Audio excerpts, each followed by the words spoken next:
All right, so today our discussion will be on open innovation and closed innovation. And let's go back to this. I think in the very beginning we had this question. Do you think is it true or false? True.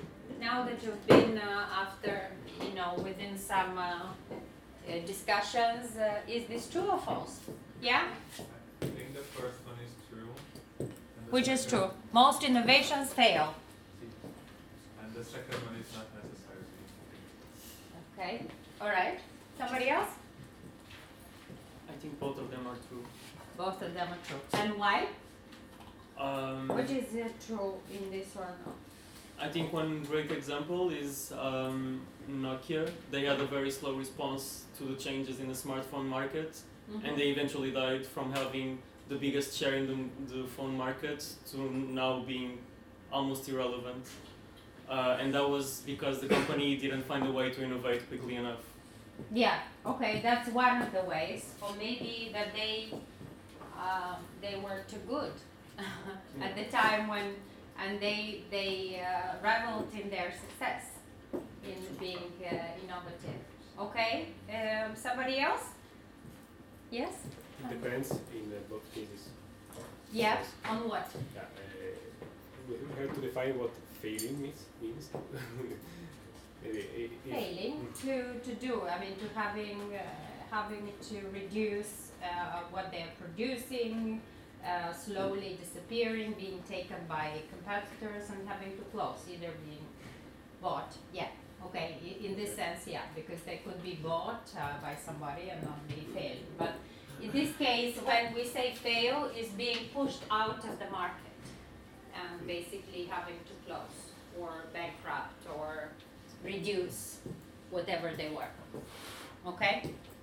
So anyhow, the two statements are related to the fact that innovation, especially now in this age, is really at the core of how organizations continue to exist, survive. And maybe, so the topic of today is how the process of innovation changed over the last, let's say, 2 decades, 3 decades, and how it all started and why it is something that is extremely actually relevant nowadays and that makes or breaks organizations. So,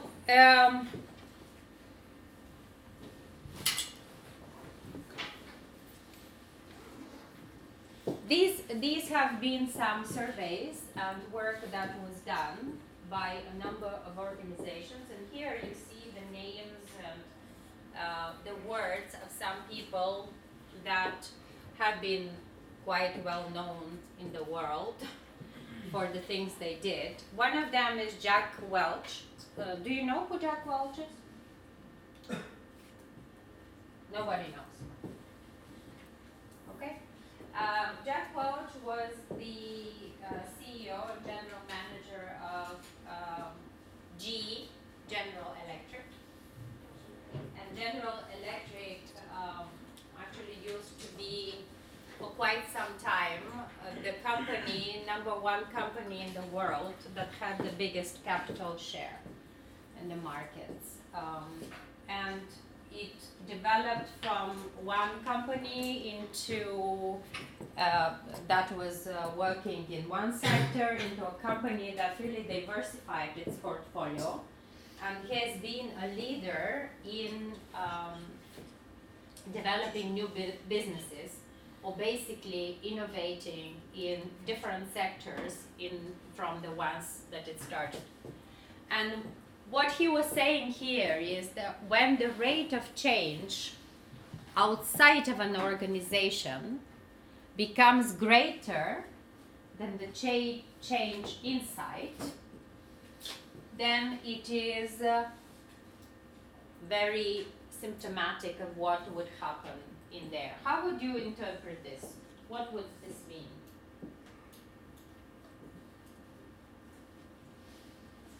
What would this mean? How would the change outside be bigger than the change inside? What is it related to? Yeah? Like, for example, in the educational side, some institutes or like educational centers trying to like create more spaces for students rather than like focus on the quality of education and on the quality of professors. Okay. So they have- That's a very good point.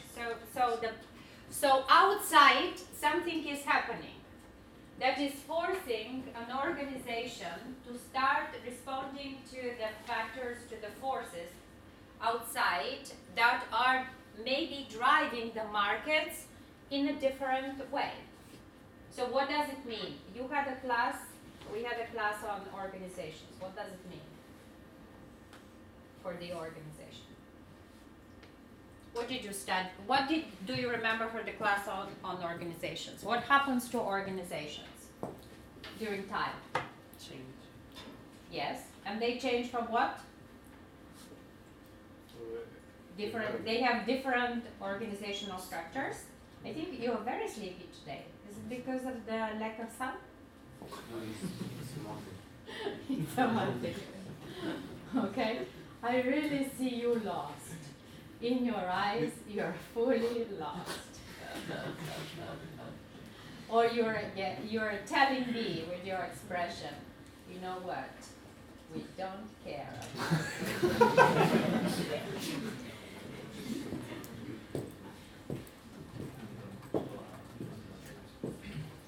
So what are the kind of organizations that we have seen? What kind of organizational structures have we seen? Can somebody remember? Yeah? Matrix? Yeah? Divisional. Divisional? Yeah, good. Another one? Hierarchical. Hierarchical. Another one? Horizon. For example? Horizon. Sorry, The horizontal. horizontal. Mm-hmm. Flat. Do you talk about flat? Okay. So. The cells. Like Okay. supercells. Cells. Yeah. Supercell. Exactly. Okay. This is called a network of teams. Okay. Or even cells.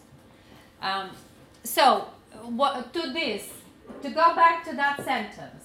Okay. So the change outside is. Give me an example of change outside of an organization on the markets that needs to be reflected by the organization inside. Yes? Maybe a technology like phone producer. Mm-hmm. When the technology outside is more advanced than the technology that he is already using, Yes. the company will end, will die, because of the market is farther in the future. Yes. Okay. And why is this happening? What could be the reason for this to happen? Change in demand. It could be a change in demand. Okay, it appeared. But what is the reason? That they didn't come up with the technology themselves. Okay, and so they need to have a capacity to be able to develop further this technology, to absorb whatever is the development outside, to internalize it, and to then after that reproduce it within their structure. Okay, and so if they're not able to respond internally to the change outside, this already is causing a problem in the organization. And in this case, it's related to the fact that the R&D has happened, or whatever, the innovation happened outside, on the market by a competitor most probably. And then it will need to be internalized within the organization by someone. Okay, so Another thing that Tim Berners-Lee said, we need diversity of thought in the world to face the new challenges. What would he mean by this? Yeah. Totally new problems comes up. Maybe a previously wrong solution that we discarded would be the best one. And if we just simply kill it, then we cannot solve this problem. Yeah. So in a way that we need to be open-minded and alert and open in general to seeing things differently and not to following what we are used to. And then the last one is the most successful organizations co-create products and services with customers and integrate customers into core processes. And what would this mean? So we've been talking in the time of digital transformation and technology development, we have a change of the focus of the companies from what they were before doing. They were focused on what they were producing, their knowledge, to now the focus is on customers. You know, this phenomenon of how organizations respond to innovation and to the creation of R&D and product and services is actually called that a company pushes, so it's a push on the market, pushing the product onto the market, the new product development, and the other one is buying, okay, from the market, with the customer-centric approach to product development nowadays, which is very characteristic of the time when technology has been advancing. There's been much more, not push, but buy, okay, from the market of the new R&D. So this is one of the of the elements within the engine of innovation, what is within the center of innovation process. This is just a quote that I really like, that I believe is very relevant also to this, and it's said by Ralph Waldo Emerson, who says people only see what they are prepared to see. How would this be related to innovation? How would you interpret this? He's a scientist. When developing, for example, an application website to the client, so the developer should meet the expectation of the customer or the client and fulfill all the requirements that needed from the customer. Yes, and also that so people only see what they're prepared to see. So if we have an attitude, a thinking, a behavior, and also a way of doing things, now that we are used to, we actually cannot see what is happening out there. So we need to be prepared to change. We need to be much more open to and be empathic to the problems in the world, or to whatever we are doing, so that we can respond to something that is out there. I mean, it's really a shift into the way the world has been perceived, and this shift is called a paradigm shift. And what happened is, oops, sorry, I went too fast, is that in the world about 30, 35 years ago, there was the understanding that, all of the product and all of the innovation will be carried out within the bigger organizations. And the ones that were doing innovation and research and development were the ones that had the capacity. The capacity to invest, to form teams, to do a lot of research, and then they were coming with the new products and services. And these new products and services were basically pushed onto the customers, onto the markets, and they were creating the next technological development, the next progress, the next, let's say even revolution. They were dictating the speed with which the development and the technological advancement was happening. So invention was implemented and taken to the market, and what happened is there was a paradigm shift or an understanding, the paradigm, the model with which it was working, because of some factors and forces that we will see what they were.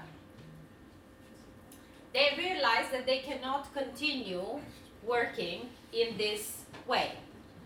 And this paradigm shift in the way things were done, the way development and especially innovation was conducted, is called the paradigm shift from closed to open innovation as a process.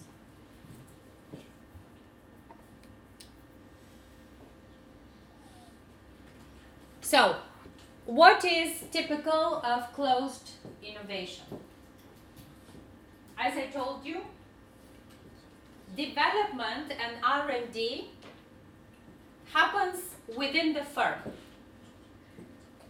So the logic is that one, either you buy the knowledge from somewhere, but you internalize it and you develop it internally, or you have a team of people that are working particularly only on product or service development, on innovation. And it's a core of people that are hired specifically for this. And they work within a department that is called the R&D department. And this department is outside of all of the other elements of an organization that a company has. Okay? So they work on some process, scientifically they do all of the research. Then they have, let's say, after 2 or 3 months, progress report. And after some time, once they're done with the new process, they go and start talking to the people in the production department, let's say. So the innovation is not systematic, and it follows a very linear model that can be from production push or market pull, but it is very linear. Scientific work, R&D, goes to production, production pushes it to sales, sales pushes it to market, and then you get to the customers.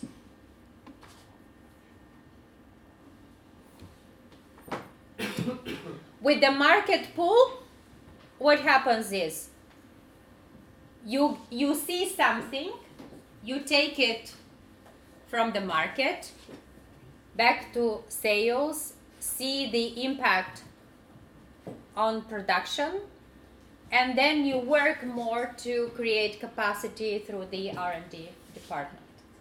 Is it clear? It's very, simple, should be linear as you saw. And the other thing that was very characteristic for that time is that all of the resources could actually be very easily recruited, and the firm had enough critical mass to work on its own to come up with this capacity. Okay, let's look. You're really very sleepy. I think half of the class is, maybe we close the class, is going like this. Okay. So I need to give you some work to do. Otherwise you will fall asleep. Now let's come up with some examples. Give me an example of a closed innovation or to describe it within one sector. Think. Which could be a company that practices closed innovation.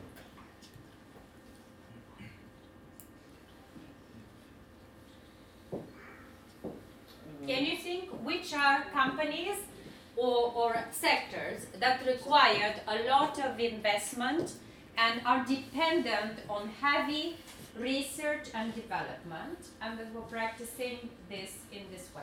Yes? I think one example is Google. They just launched a phone which has an innovative radar sensor, and they developed their own and push it to market. So I think that's R&D push. R&D push, yes. Okay, but it is not an example of closed innovation, but it is an R&D. Okay, then I understand.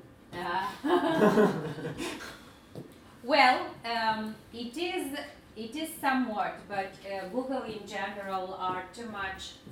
Maybe it's not one that is so typical, let's say, of an example. Even though it's been it's an R&D push, but the phones have already been developed. Oh, yeah. Okay, so they're finding a way to actually capitalize on the market through an R&D push because they have a capacity. They're a big company. Can you think of another sector that is, yeah? Processors manufacturer. Sorry? CPU manufacturer. Okay. I think there is a lot of research. Yeah. And when did they start working the CPU? When did it become a big, in the very beginning of the development? Years? Yes. I don't know, maybe You can make a guess. Yeah. 1890. In the 80s, I think they were, okay. Why would they be close to innovation? I think because there is a lot of research and research that cannot be taken from outside. I think it's local And were they research. also driving it? They were the ones driving it? I Who think were the ones driving the development of the CPU? I don't know, but for example, Intel maybe they developed In the their own- beginning, Yeah. both Intel and also HP, we talked about HP, we talked about also about Xerox and PAR. They were the biggest, they had the biggest laboratories in the Silicon Valley on doing R&D in, let's say, development of digital technology.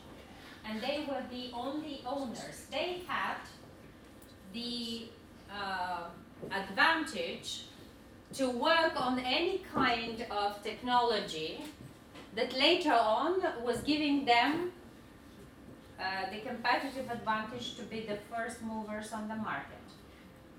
Because if they came up with a new technology, they were ahead of the others, but they could do this because they had the access to the funding and the resources to invest into this new technology and to then deploy it in a bigger way. So nobody, it was 30 years ago, there weren't that many companies that would work out of nothing, you know, the startups and create new products and services. This was only a privilege to the big companies. Can you think of another sector? Pharmaceutical companies. Yeah, okay. Pharmaceutical companies are a very good example. Why? Because they invest a lot of money into R&D to develop new medicine. I mean, new pills, new medicine, and Yeah. they push them to market. Yes, and also for pharmaceutical companies, in order to put a new medication, whatever product, on the market, it usually takes how many years? Can you guess? And they have to be approved first. Yeah. maybe 10, 13 years. In Italy, 10, 13 years. In the States, which has been okay because it has been one of the biggest investors in the new development, new medications development. Usually, the process is between 6 to 8 years is the trial period for any new whatever product, especially if it is a medical product. It needs to be first tried, tested, doing also real trials on different, and until the new the so-called cell line technology came into practice and has been established, which is not using guinea pigs or other, living creatures. It was even longer. So what does it mean? That you basically cannot innovate in this field, also because the technology was not there, that you can even do MVPs, small prototyping or minimal viable products, of which you will know later in the next semester's class, how you come up with that. But anyhow, you could not work on this until you had if you have the capital, the resources to do this. Also, what was another reason? Who could work on this? I mean, I've been telling you, they had a team. Who could work on the new products and development? Only people, they were hiring people who were known with PhDs and who are scientists, who can be afforded. Either you have people with that capacity and expertise, or you cannot afford to do innovation. Okay, another sector? One more sector, yes? Beverage companies or products. Yeah, in what way? Because all the products before they come out with they must research, research, and then sometimes they could work on a project and then it's first tested for 6 months and then approved before it comes out. And also test the market if it's good, how it's going to receive it before it's fully. Yeah. Also because they were, especially with Coca-Cola and the beverage companies, they've been, they developed very quickly their distribution network, and in order to overcome again this, they needed some bigger disruption instead, or a different behavior outside in the markets by the customers in order to change what was there already, to do that shift for them. Okay, one other example that is very good is the car industry, the automobile industry. Why?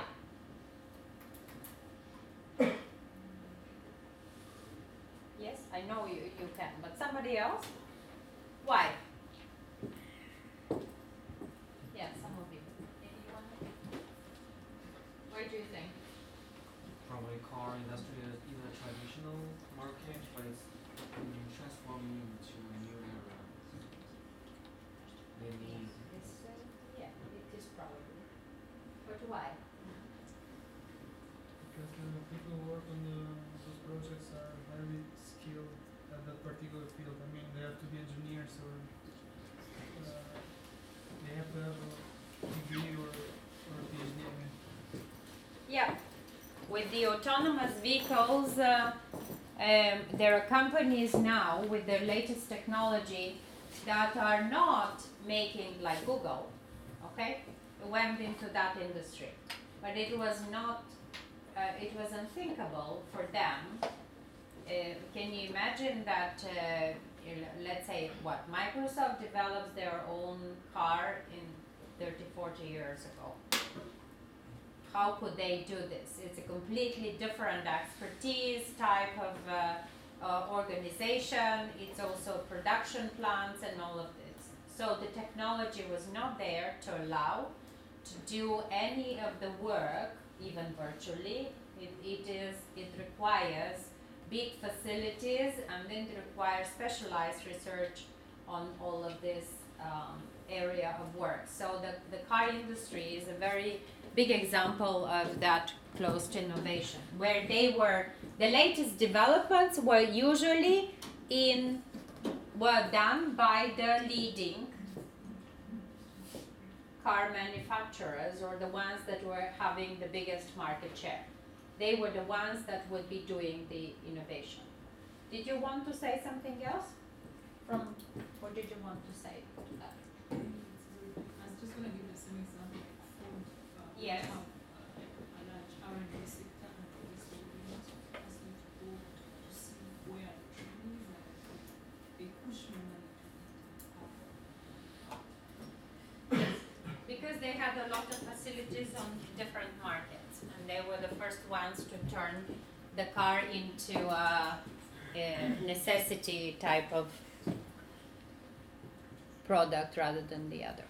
So, this is the so-called virtuous circle of closed innovation, and then that was developed by Henry Chesbrough, who is the author of the open innovation model, and he was a professor at Berkeley University and was working together with some other people, and they did the research and interviewed quite a number of companies, over 500, in the technology sector and other industries, and they discovered the difference and that paradigm shift in the approach between closed innovation and what now is being practiced as a way to innovate, which is called open innovation.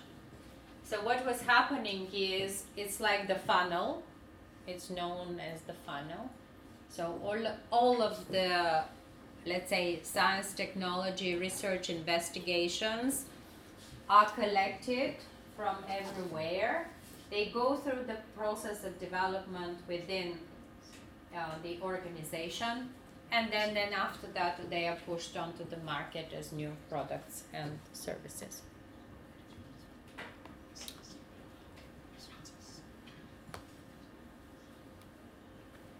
So the virtuous circle is that it perpetuates itself. This is why it's known and it's called like this, is that the increased R&D and marketing investment creates fundamental technology or market breakthrough that after that creates the opportunity for new products and services, and these new products and services push the existing sales and profits via existing business models, which then creates another opportunity, a capacity for further R&D. And it perpetuates that this type of innovation is achieved by the bigger ones, the ones that have the biggest market share, the ones that actually have the biggest capacity then to hire people of these markets. And the R&D leadership is key, and they have to protect the intellectual property. That's why, you know, in a lot of times, you know, the products that are being created through this process, like with the pharmaceutical and medical industry, there is a lot of money into the IP. First, because there's been a lot of investment into the creation of this, and then they file for intellectual property so that they can get a return on that investment through charging for royalties. And I think often when you will have a class on venture financing, but often until 10 years ago, when you would go to an investor, one of the first things they would ask you would be, now, did you secure that your provision that you in fact have registered or filed for a patent for what you have done? And the very big difference nowadays from what it used to be is that now, with the development of technology, we do not have such an opportunity. A lot of the products, and people are giving up on going and paying money because it also takes time, you know, to register a patent or anything, you know, a new product or service. So, what is the reason? Why do you think this is happening now? People are not going and not really patenting or filing, let's say, anymore for IP. What is the reason? Yeah? Because they should do it in every nation. In every nation? And yeah, for like international you know, companies for will be, national. Even though there is an international agreement, so you can do you can file for an international patent. This is one, but usually if you file for patent in the US, it is considered more or less valid for other countries, and also there is agreements between the different countries to do this, so it's not such a let's say boundary. You can, yeah. I think one of the main reasons is because the market is moving too fast. Yeah. New products are being created all the time. There's no time to wait for a patent to be registered. Because now what's happened is the time of registration is much longer than the time of the innovation cycle for some of the areas. So the only place where they're still allowing for, let's say, IP, for technology of some kind, registration and patenting and filing for that, is the US.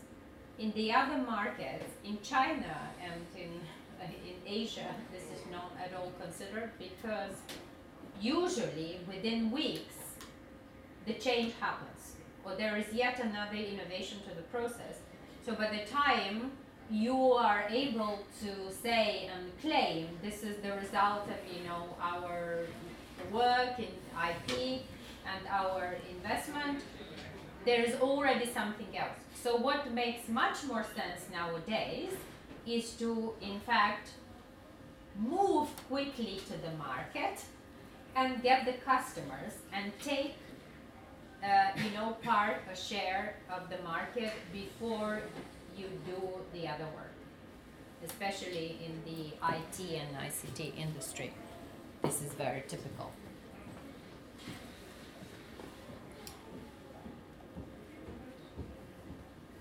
Okay, and one last thing here.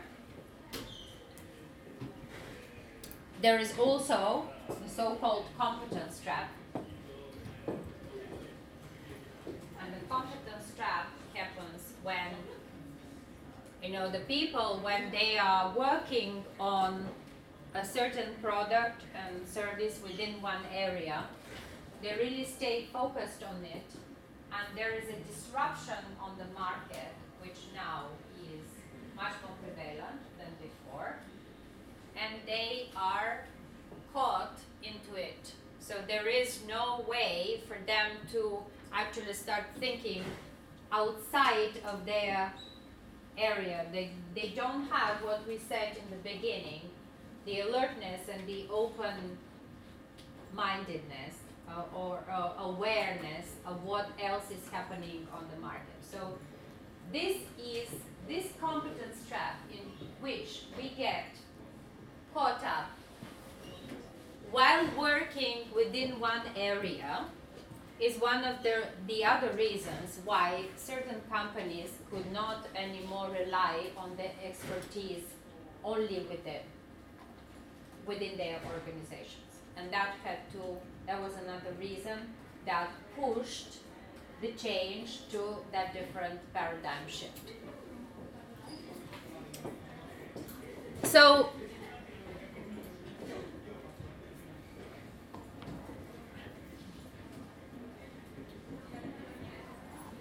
now here there is also the influence on the organizational structures, and how they were characterized during the market pull and market push.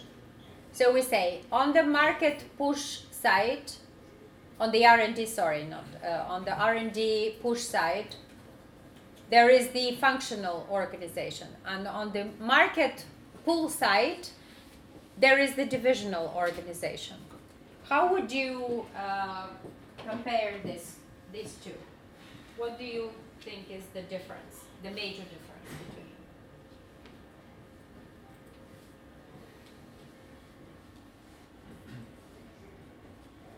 Yes?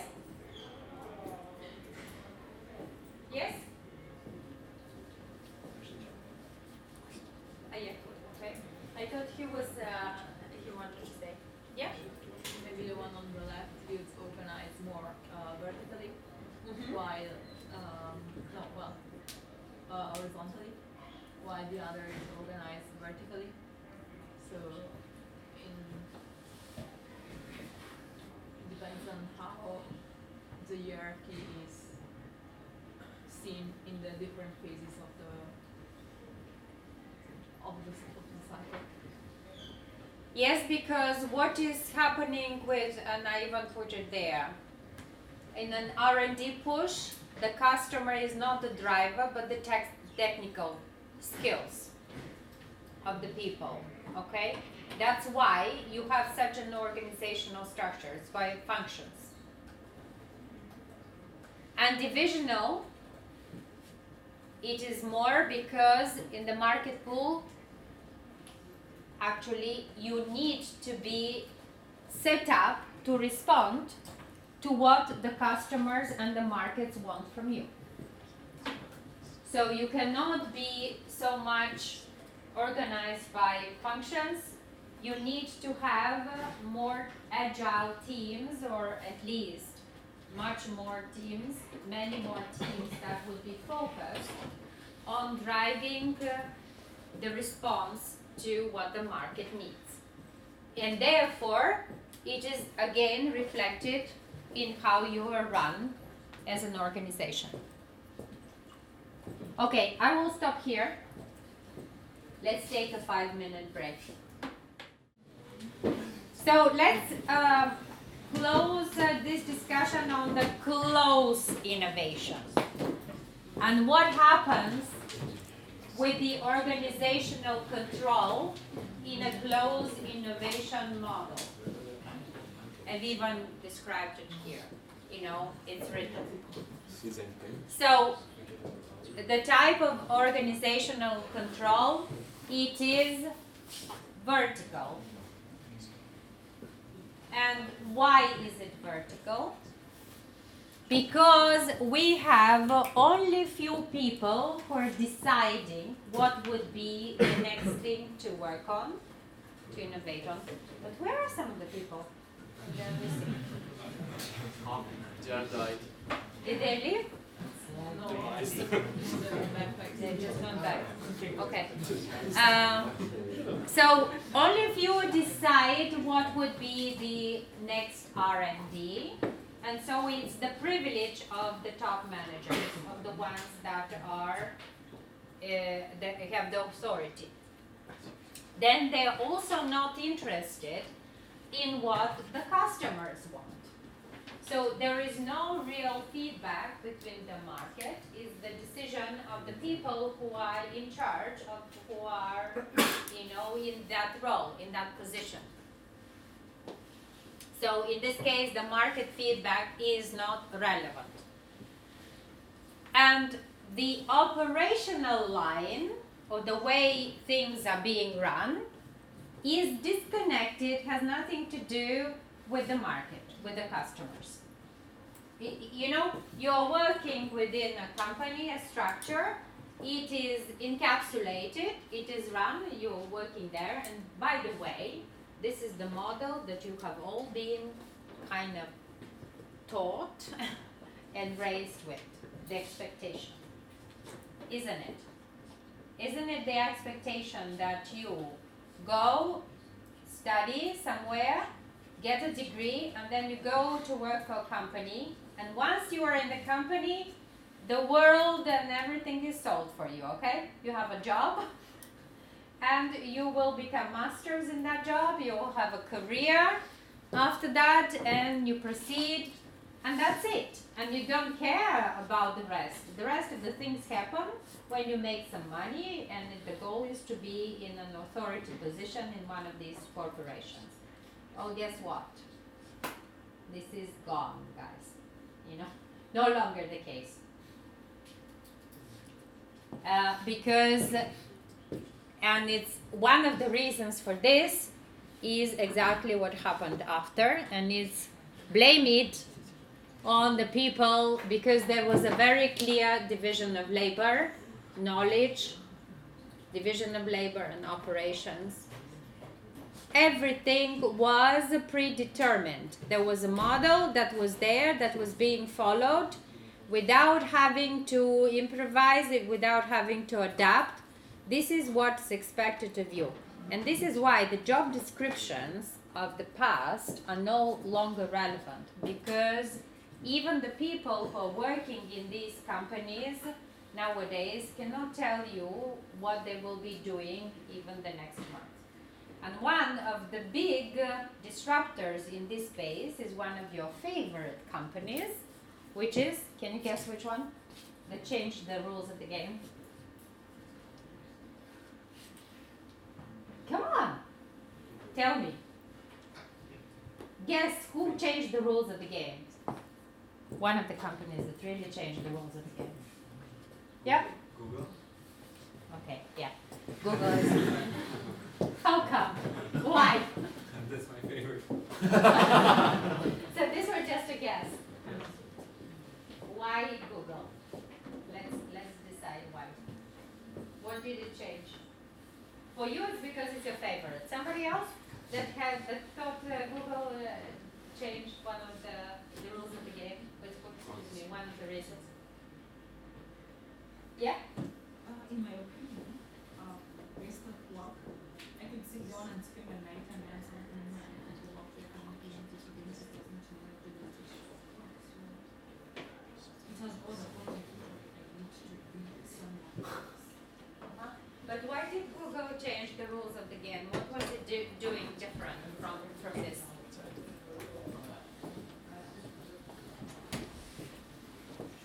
Do you know some of the ways? So within when the closed innovation was practiced, within the closed innovation paradigm, basically all of the innovation, the R&D capacity, all of the big work was a result, was internalized, was part of the structure. That's why when we started talking, I was asking you, what did you learn? What was the response from the markets to the organizations? They are very much related.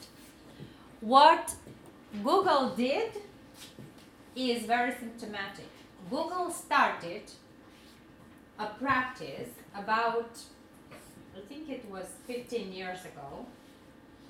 I remember even I was in the States at that time, and I was visiting Google's offices.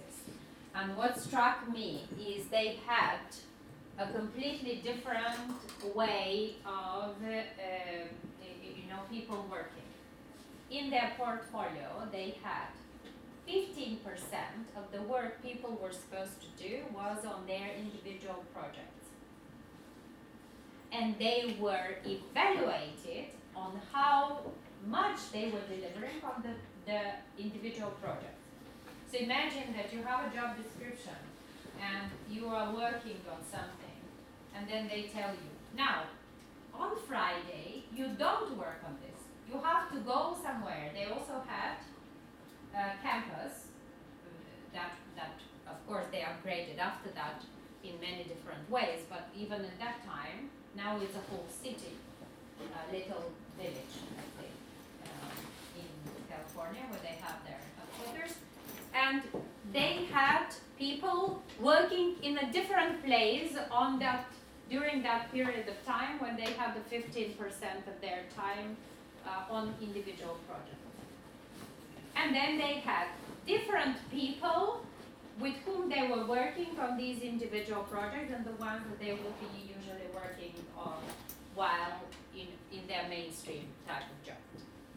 Another thing that they had, they were asked to go and pitch their projects to the owners of the company.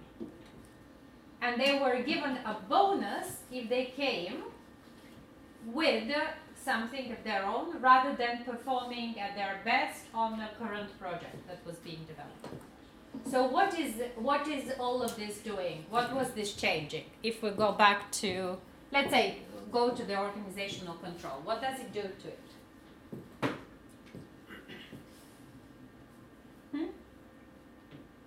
Why do you think they were using this? Why did they start doing this?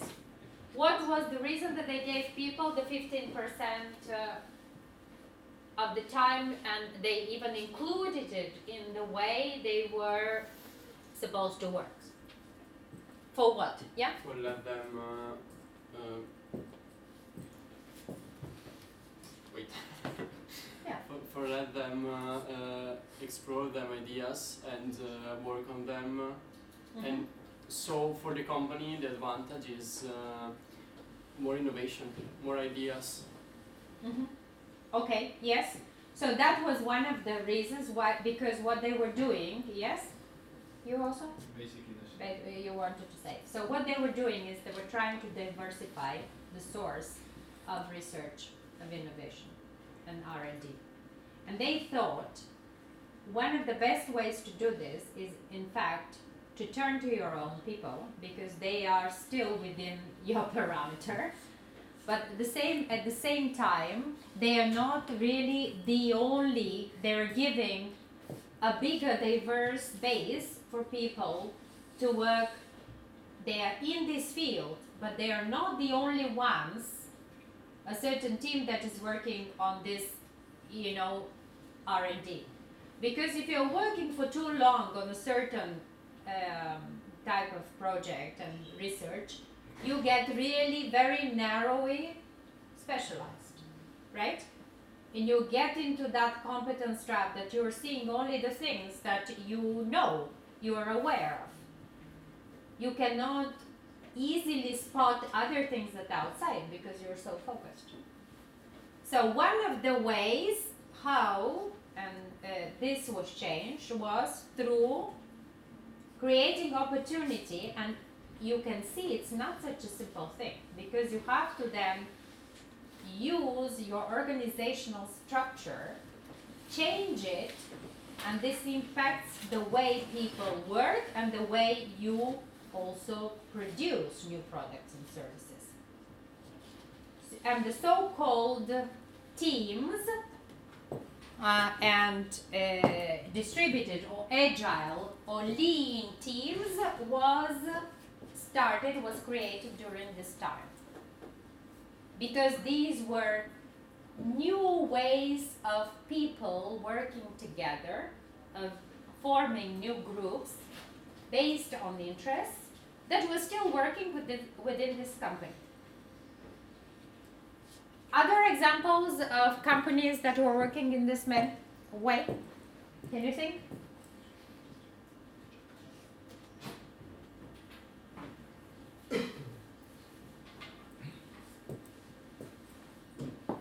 You know now that it's very popular to do hackathons, right? To do hackathons or to do to work with startups. Is this a different way for R&D? Why do you think big companies are doing hackathons? because they don't have any idea. Yeah. Why are you willing to participate in hackathons? Sorry? Sharing ideas and get new ideas. Yes, but is there a give and take in this process? So you're happy to be working like this? For how long though? Huh? Usually they give you prizes, so. Usually they give They give you food, which is Yes. They give you prizes that for you are worth. But you still go. Because it's free food. Yeah, it's really, is it really? Anyhow, the ideas of the hackathons, of the all kinds of innovation challenges. There is also, when I was working with Intel, for example, we did this big contest, and that was really, this was 10 years ago, when it was still on the rise, because now it's kind of considered, in only 2 or 3 years, it gained momentum, and it became very popular. Only 3 years was enough that now, you know, it's saturated with hackathons and whatever tons, you know, music tons, carry tons, whatever, the climate tons, everybody is doing this because we human beings, we like the copycat style of doing things, you know. Now, all of the companies, they are saying this is what they're doing. They're gonna do the next ton of the world. Anyhow, why are you laughing? It's okay. We didn't do, by the way, the kickoff, we didn't do a ton. We did something else. We tried to change it. So, who wanted to say something? No, you didn't. So the idea was that initially, in fact, even some of the big companies like Intel that were running the biggest R&D for some processors or other things, they formed their own structures within the companies that they called, for example, Intel had Intel Capital, another company that was mostly focused and that was even bigger than the other operations in terms of capital that it had, and it was called Capital. And all they were doing was searching for startups or small companies, doing all kinds of competitions, but not just for the ideas, you know, they were more in-depth, and they were buying them. Acquisition is another way through which companies, in fact, created an opportunity to innovate. And now on this, you can give me a lot of examples. Facebook is doing what? What do you mean, Facebook? Facebook did what? Acquired what? Acquiring every competitor. Sorry, yeah. Well, initially. Sorry? Facebook. Who wants to tell me what exactly they did in the new form to gain to become innovative? Acquire companies. Acquire companies. Yeah, which companies? Instagram. In what sectors and why? Oh, social media. Okay, like what?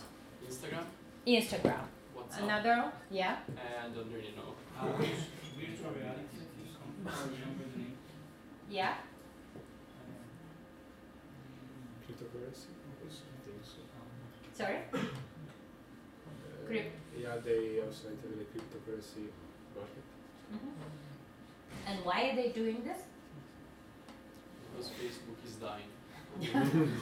Okay, but it was so it's again it's an attempt to actually to work with the market instead of, because they don't have any more internal capacity to carry out that innovation, because in the end, how much more can you innovate on this? I mean, in a way, it is, I know they're a brilliant company, but in terms of the value that they're creating for the world,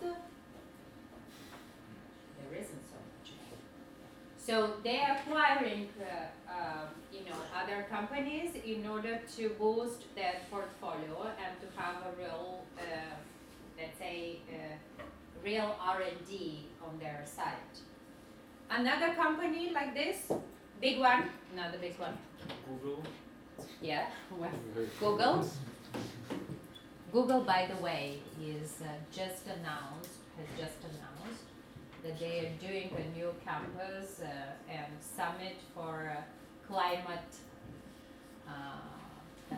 startups, climate tech startups. So if you want to explore this, it's very relevant to our business challenge topics. It is really, they just announced this. So they're moving into that space. Okay, Google acquired whom? Fitbit last week. Really? Oh, Yes, this one yes. I missed. Okay. Yeah. So why did they do this? They want to enter the smartwatch market. Maybe now there's a focus on technology and digital well-being. So Fitbit might be a good way of Google to get data on health, which is something that they don't do currently. Yeah. And if you compare now Apple to that approach, what is Apple trying to do? Apple is still trying to keep the model where they were developing, they were the head of everybody else. So they're maybe one of the fewer companies that is staying on the side of doing the push on the market through their R&D. And if you think, we are all continuing to expect, they've created in us the anticipation because they were so good in creating the conditions and a product that was advanced and in coming up with the next invention on the market and technological development.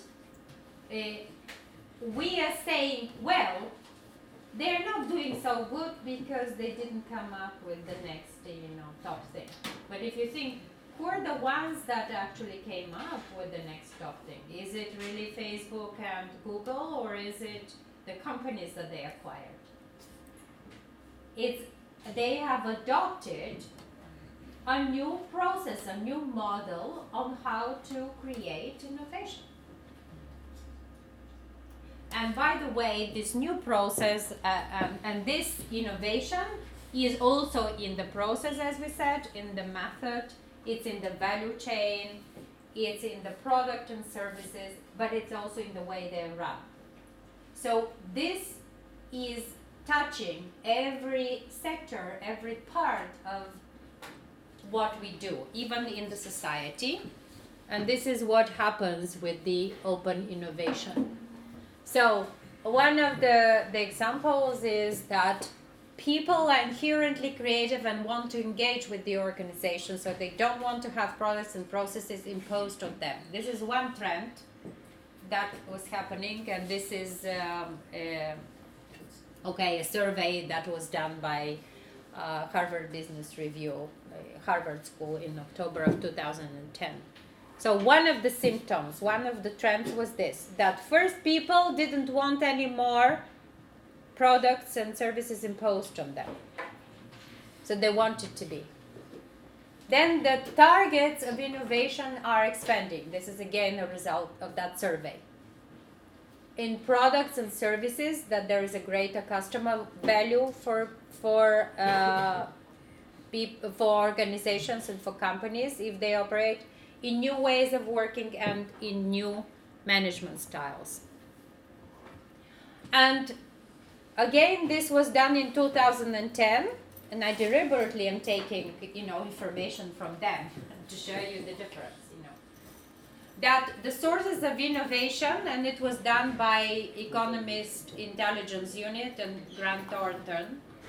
Grant Thornton is one of the top consulting companies like Deloitte, EY in the States, and auditing firms.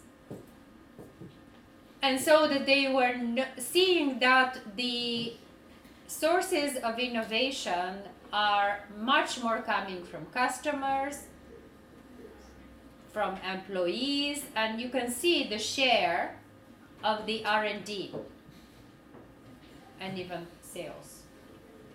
That was decreasing from the way it was before. So all of these trends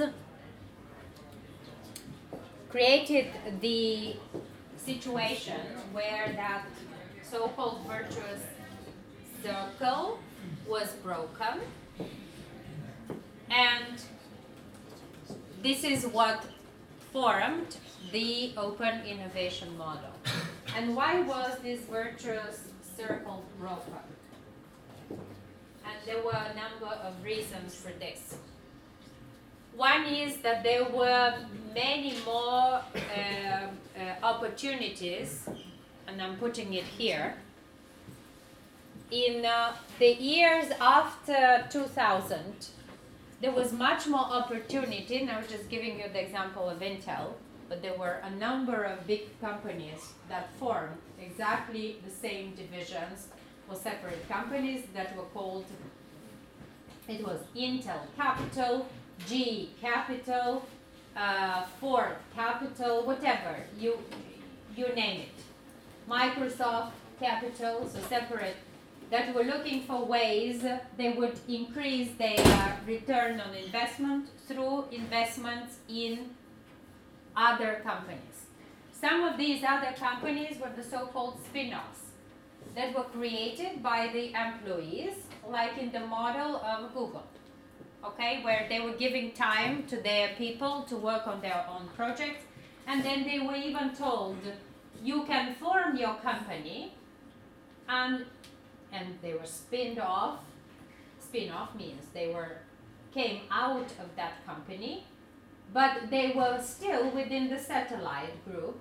They were still in the ecosystem of that company. So some were spin-offs. Others were startups.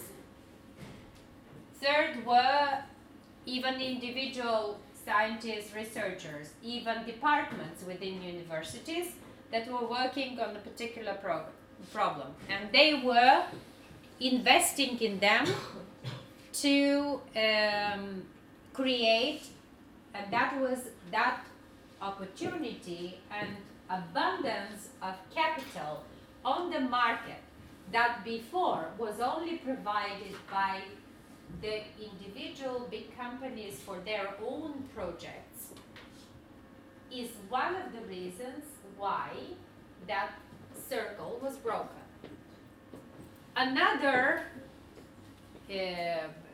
opportunity and another reason for this to be broken is that there was much more knowledge available in the system, and that knowledge was coming from all of the university developments and the progress of knowledge economy.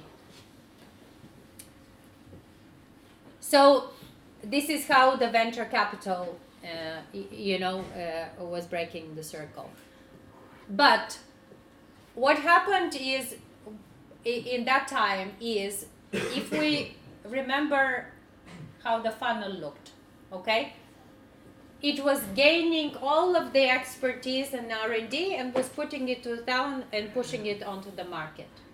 Now, when you have all of the external research projects that were coming from the market, the investors were also making their investment in external research projects.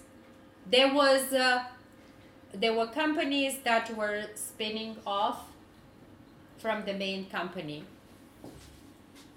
This was creating much more opportunities for a different situation. So the companies, the big ones, could not anymore dictate what would be happening on the markets, and they had to start buying, from the market. So there was a market pull. And all of the organizations that were able to capture that momentum and to understand that they could no longer be pushing their products, they could start benefiting from the other innovation that was happening outside of the company, that particular company. Another reason So one we said was funding. That related, I will give you the slides and I will not go now in detail because I see it's not the time. Another reason that was breaking the virtuous circle was the abundance of knowledge. And the abundance of knowledge meant that there were also a lot of companies that realized they were starting to collaborate with researchers and with universities in, let's say, in their ecosystems, which no longer meant that they could be the only ones or the monopolies where this R&D was created. Once this was opened up, there was also much more expertise that could come and that could be utilized by everybody, you know, also because of the technological development. So this broke the other gap or the other trap, let's say, that was the reason for the closed innovation. So the access to expertise and to knowledge was already not in the authority, in the as prerogative of the big organizations already. Because of the investment, the opportunity also to invest in anything that was started on the market. So knowledge is abundant and distributed, as well as funding is abundant and distributed. And what does it do? It actually creates a different dynamic on the market. When this cannot be perpetuated naturally because of the different forces acting from all sides, then we go to the model of open innovation. And what does it do? So the capacity to change and to reconfigure the use of knowledge, of different structures, of different, let's say, funding, is what disrupted the existing paradigm. And now companies were forced to work in a much more distributed and systematic way, which involved the whole value chain. And so, which involves a different way of working with customers in the co-creation of the products, involves a different way of working with your subcontractors or other members of your network. It involves a different way of also managing your employees and leading organizations. And this is what is known as the open innovation model. And this is how the world has been sourcing at the moment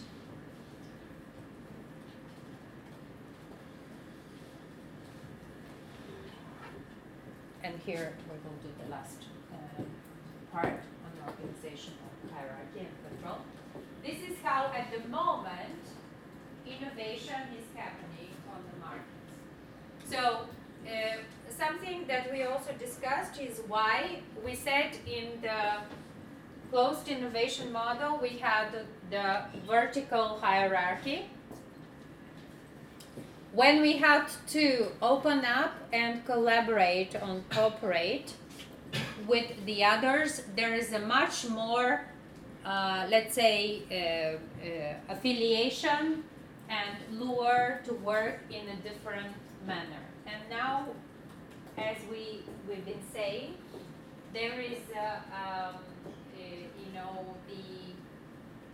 the thinking that the flat organizational structures or the horizontal organizations are much more relevant to the current competitive situation and customer-centric orientation of the markets. And we have to develop a new way of how we collaborate with the others.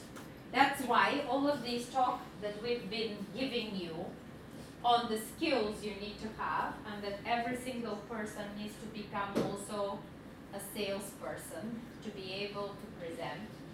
Every single person needs to be a better, to have better emotional intelligence and empathy with the others, so understanding, to have the psychology to know what is happening, in order to be better, even at product development, is a mere fact. This is not just because we want to think like this, or I have my individual preference. I like to be telling you this, and I like to be on stage, and I like to make this important. But because this is the new reality. And this is why, because of the way the society is functioning and the markets are functioning, due to the technological development and disruption, we're facing a world of a paradigm shift called where innovation is practiced in an open manner. And this is for today. And I think what we can do is you can actually, as I said, we will give you access to some of the digital production that we did, because there are some case studies. And most probably one of the battles, the next two, will be related to the topic of open and closed innovation, because without this, you don't know enough, or you don't understand the most topical terms for innovation and entrepreneurship. Okay? Thank you for the time, and hope you are more awake, even though the day is progressing. And see you on Wednesday for the battle. Who is doing which of the teams? Are you ready? No. Because we have a very interesting battle coming forward.